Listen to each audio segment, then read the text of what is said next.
Hello, how is everyone doing? Welcome back to my channel. My name is Stacey and I am so glad you decided to join me. I am an affair recovery coach and I'm here to help the unfaithful in their affair and heal from it and get their life back in general, because when we're having an affair we lose a sense of who we are, and my job is to help you progress through that phase. Okay, if you would like to work with me, I do get a lot of emails about how to sign up with me, so let me just say that my hair is like, y'all don't mind my hair please. I need to wash it.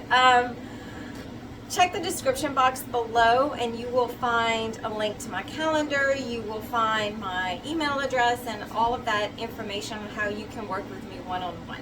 Okay, so let's get into today's video. Today's video is talking about the progression of an affair relationship. Now, in this video, so what I want to talk to you guys about and what I've noticed, from my own affair and from working with my clients, is that the affair relationship itself has a progression, meaning it changes. I'm noticing that there's like 3 different stages that the affair couple will go through.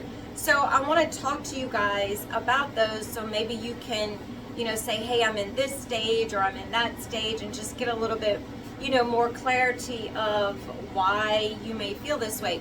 I will say what spurred this video on was something from my own personal affair. I remember, and this is actually what really caused me to this is how God opened my eyes, was this conversation that I had with my affair partner.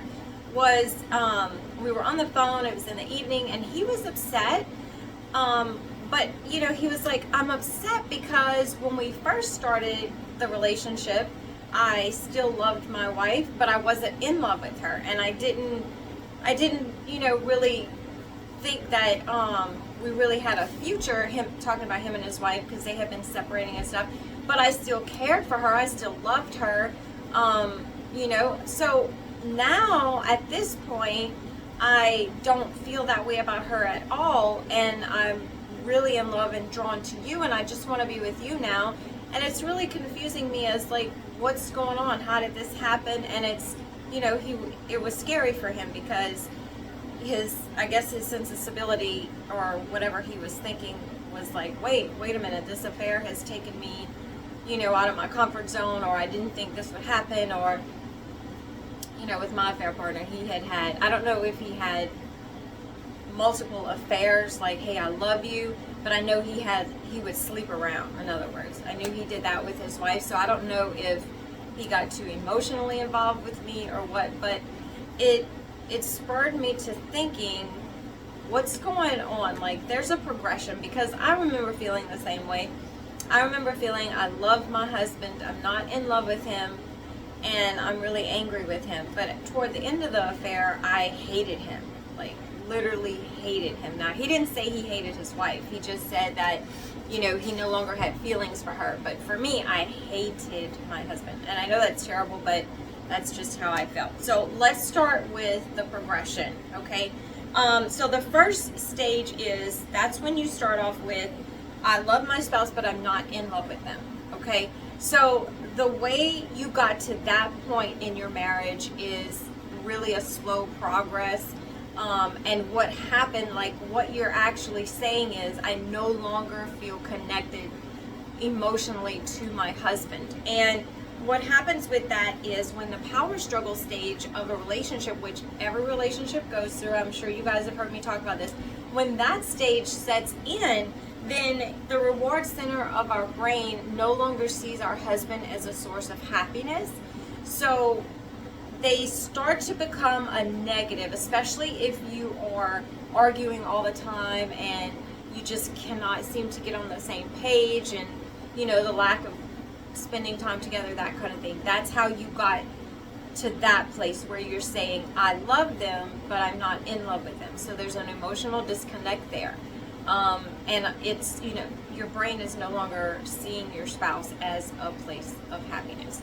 So that is the place that makes us vulnerable. So when you meet your affair partner, your husband or your wife is no longer that place of happiness, and the emotional connection has not been fed, or intimacy has not been built on a continuous basis, then you are going to find yourself in a place where you're vulnerable, but yet you can still, someone else can come in and stimulate that part of your brain and cause you to start developing those romantic feelings for someone else. So the second stage is, this is where you begin to connect emotionally and start building intimacy with your affair partner.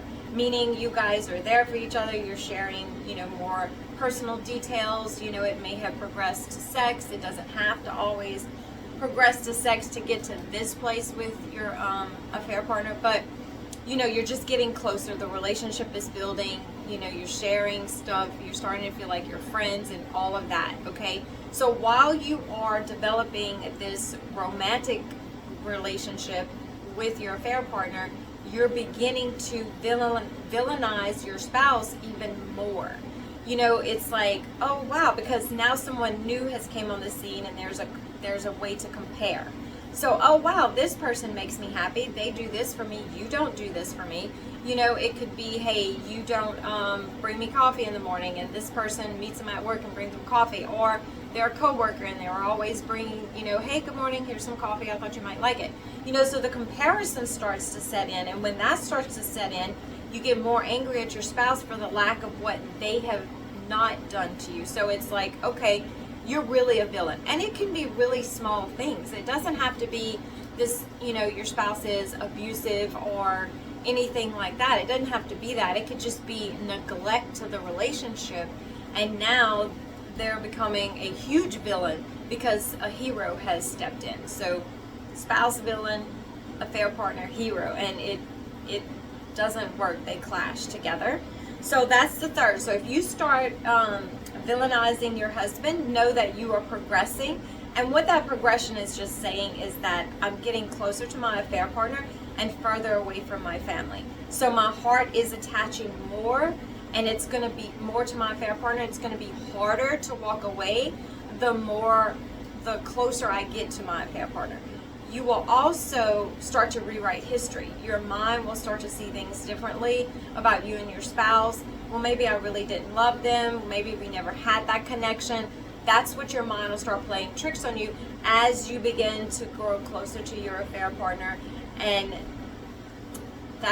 it gets really hard, okay? Like, ending an affair is really, really difficult. It's not the easiest thing to do. So the deeper in these stages we get, the harder it's going to be. Okay, so number 3 is, this is the stage where, we want to be together. Can we leave our spouses? Should we leave our spouses? I want to be with you.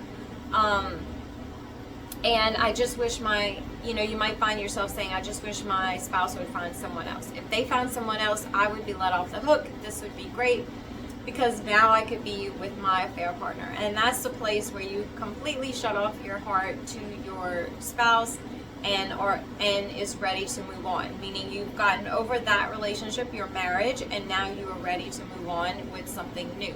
And when you think about biologically, this is just how our brains are. Like, God gave us the ability to fall in love, but it's our responsibility to guard our heart and make sure we don't let that happen with someone else while we're married. But if we don't really know the process and how to do that, then, we all mess up. It's just lack of knowledge is what it is.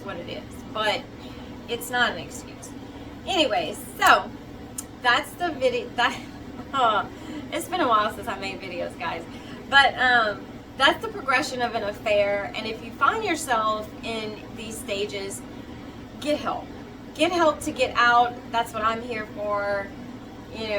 Even if you don't work with me, just get help to get out. Because in that last stage, that's where, when you walk away, your heart's going to be ripped into 1,000 pieces. And it's extremely painful. So if you can prevent that, getting to that part, that's great. Do it, is my suggestion, because this, affairs are not what you think they are. They're not going to give you that happy ending that you're hoping for. Okay, so that's it for today. If you have any questions, just let me know, and I'll see you in the next video. Bye.